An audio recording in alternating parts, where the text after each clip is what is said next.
Welcome to Sairam Online Learning Center.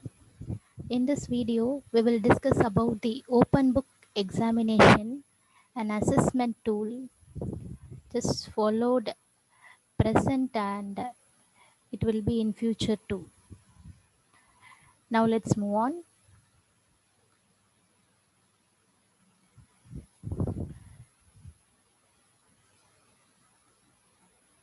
This is the agenda of the presentation.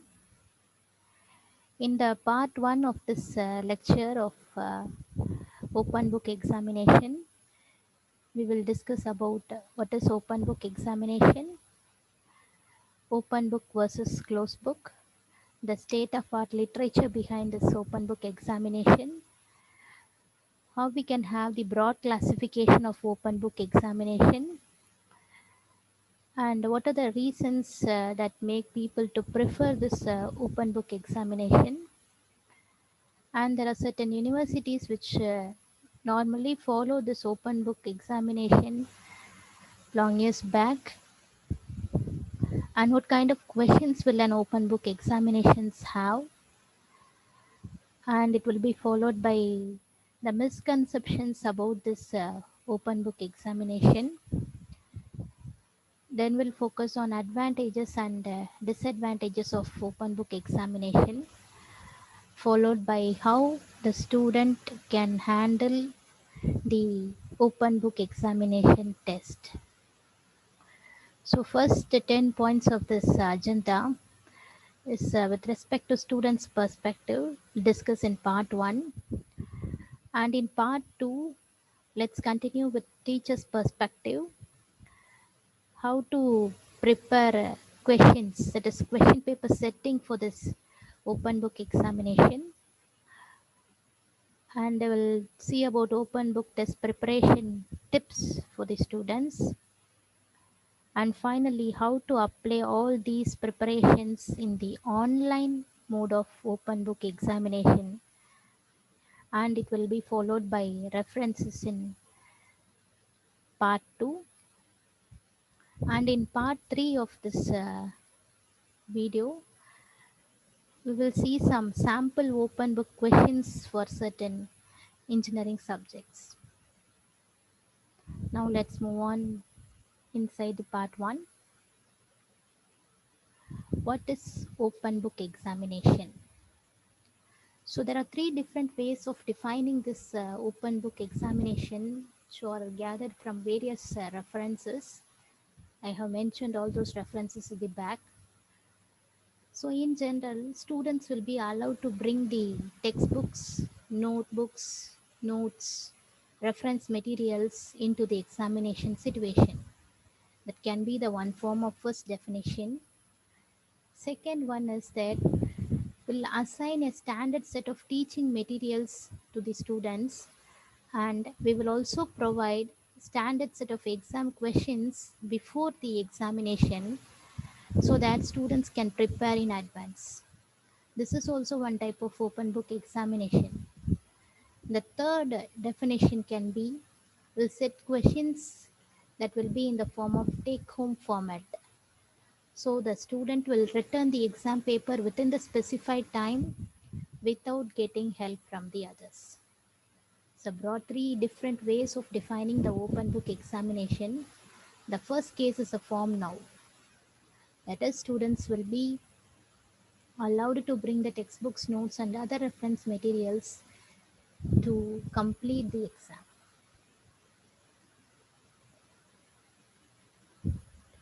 Next, we'll see what is the difference of closed book versus open book. Is this too will have a different pedagogical ends. Normally, this closed book examination will rely on extensive recalling as the major capability of a student.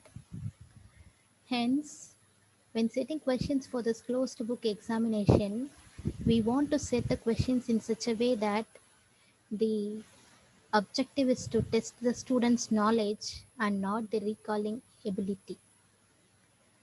Whereas coming on to open book exam, it focuses on high level of learning.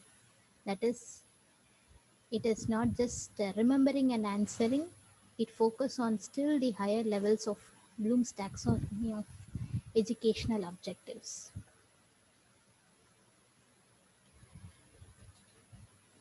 Discussing about the research findings started in early 1950s and 60s.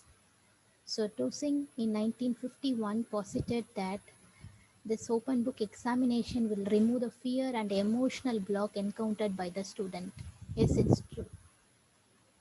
And Feldhausen stated in 1961 that this open book examination reduces the rote memorizing fact and help to prepare the student in more constructive way.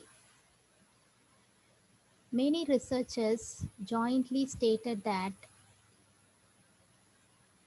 this open book examination is a fair examination and it leads to lasting of learning outcomes. In 1970, Jehu et al.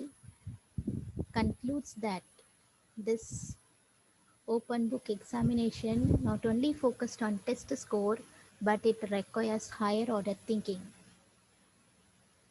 Feller in 1994 put forward the fact that open book examinations are superior and it is more realistic like that of problem solving situations. In 2000, Ellertson and Waldemar stated that open book examinations make the students to have greater engagement and improves the understanding of course material when compared to that of the closed book exam. The paper by Chan in 2009 focused that open book examination can be act as a take-home examination as mentioned in the third definition.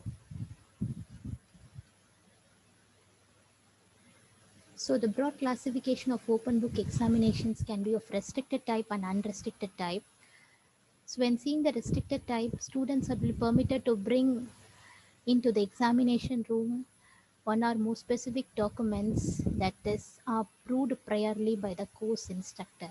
For example, logarithmic tables, dictionaries. Likewise, it can be permitted, but they will not be allowed to bring handwritten materials or printed documents which is not approved priorly. So when we think of this, these are not radically different to the closed book examination. And the second classification of open book examination is unrestricted type. In this, the student may bring any books, lecture handouts of the course instructor, or their own handwritten notes.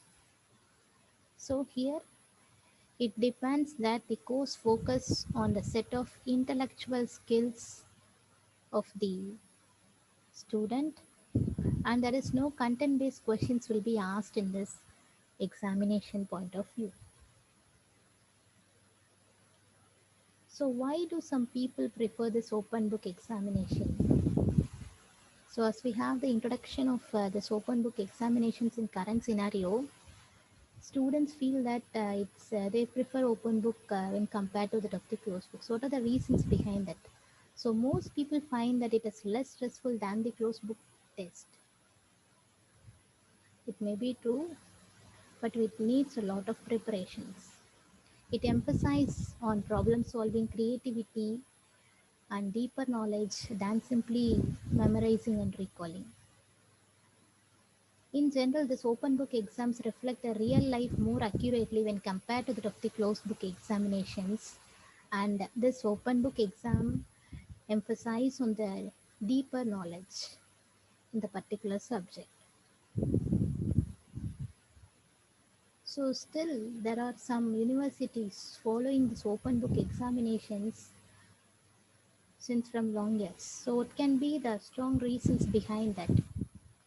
So because they test for more than just rote learning, just learning and simply recalling back, memorizing the concepts do not is not enough to get you a good mark.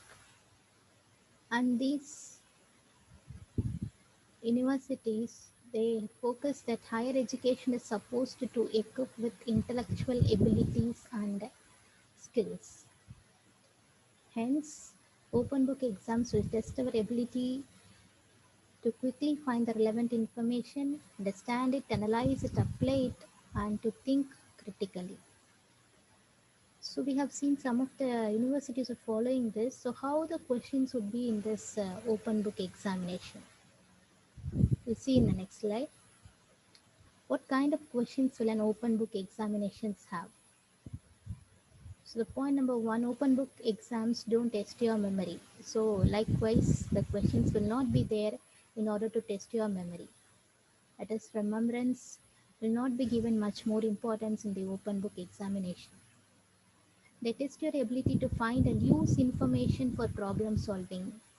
So how you are going to use a particular information that is available with you or that you have learned into problem solving ability, and how you are going to deliver the solutions, and how you are going to present the arguments which are stated, how you are going to prove your points. So these are the facts that will be considered when you have the questions for open book examinations. So these questions usually require you to apply the knowledge what you know. So for example, questions in the discipline of law will mostly include the discussion on the hypothetical facts rather than just simply recalling what is there in the books.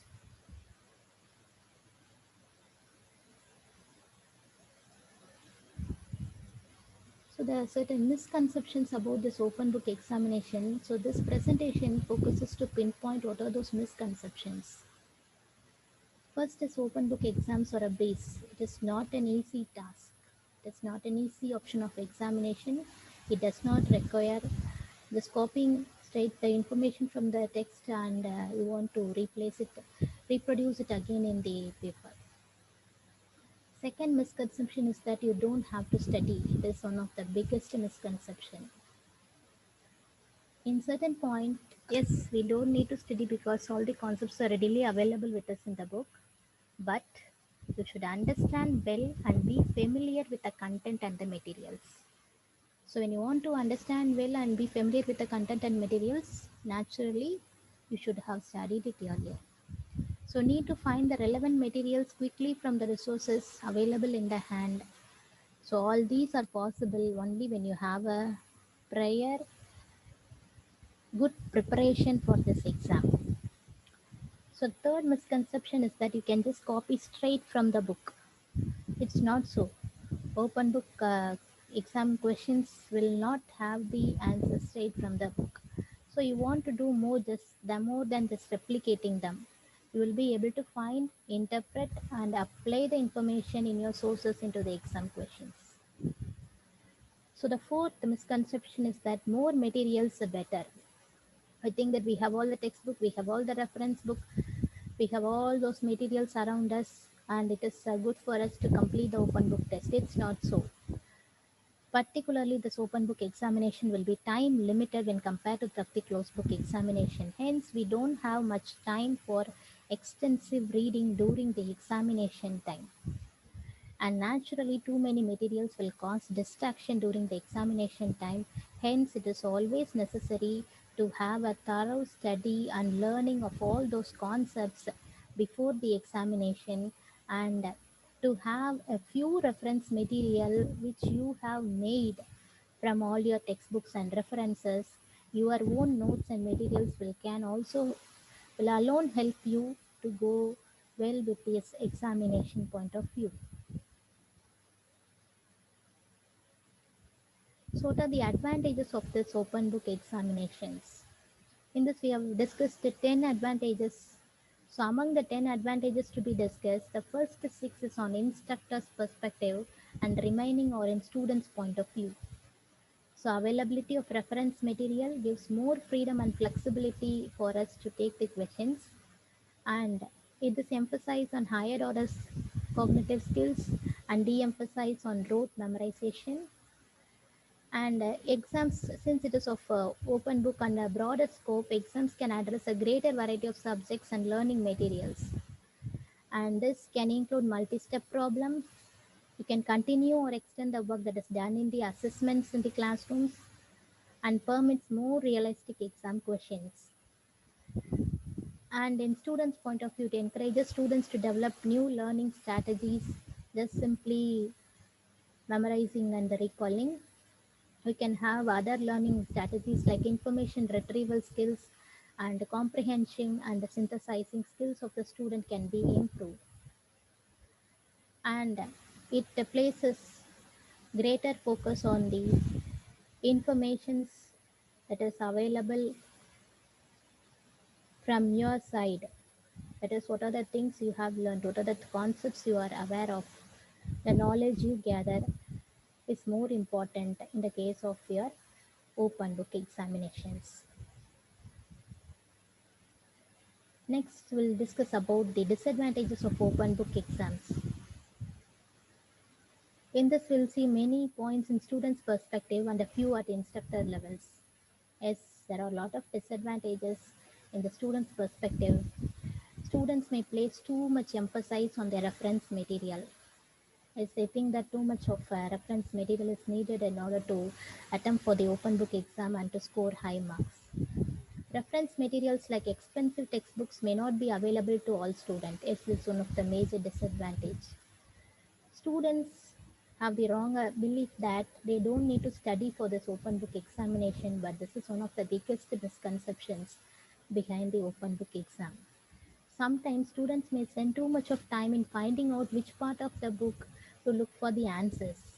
Hence, they simply waste the time and they will not be able to complete the questions before the examination session.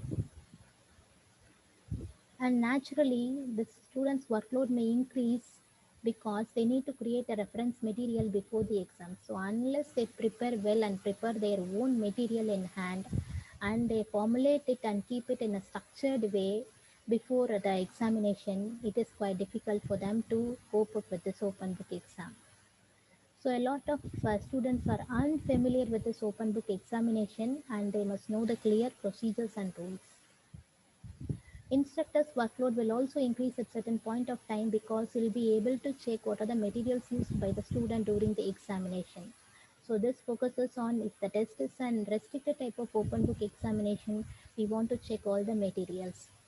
And in some cases, students will not be able to open the social media and messaging that will not be allowed in the case of the examination procedures. That should be always clear about the students what is the instruction given by the university before applying for appearing for this examinations.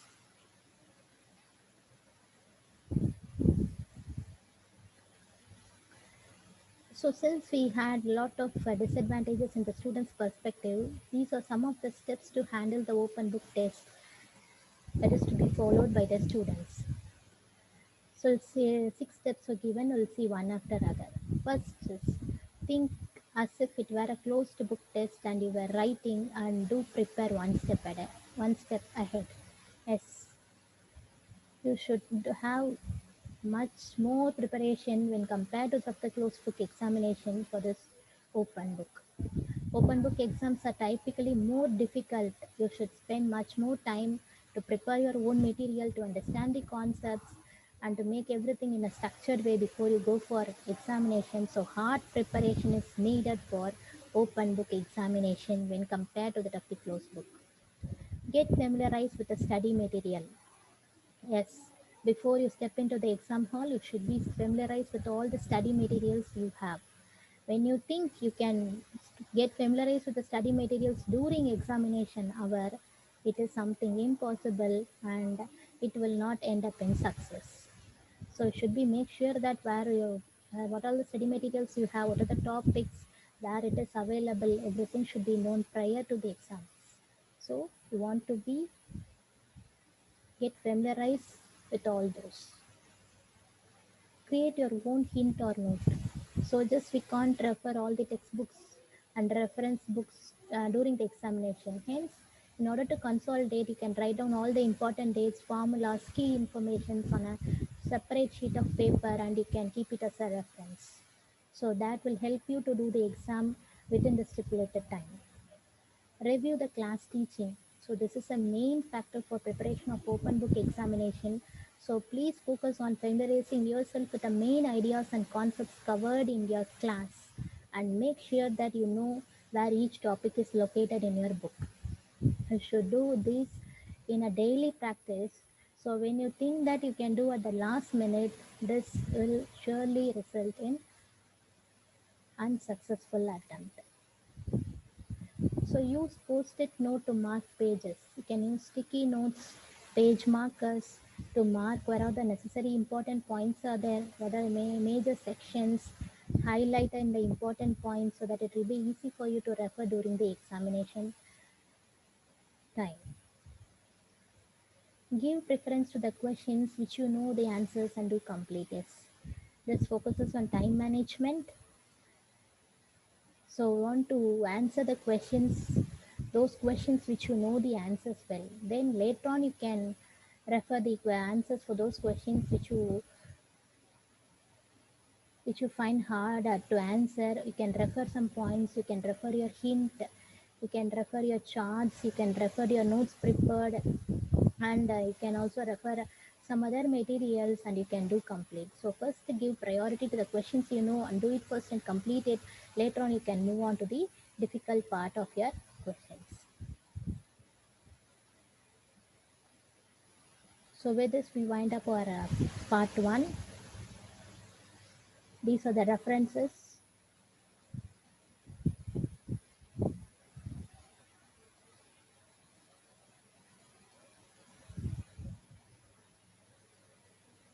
Thank you. Let's continue in part 2, where we will discuss about teacher's perspective, and part 3 will give you some sample open book examination questions. Thanks for watching.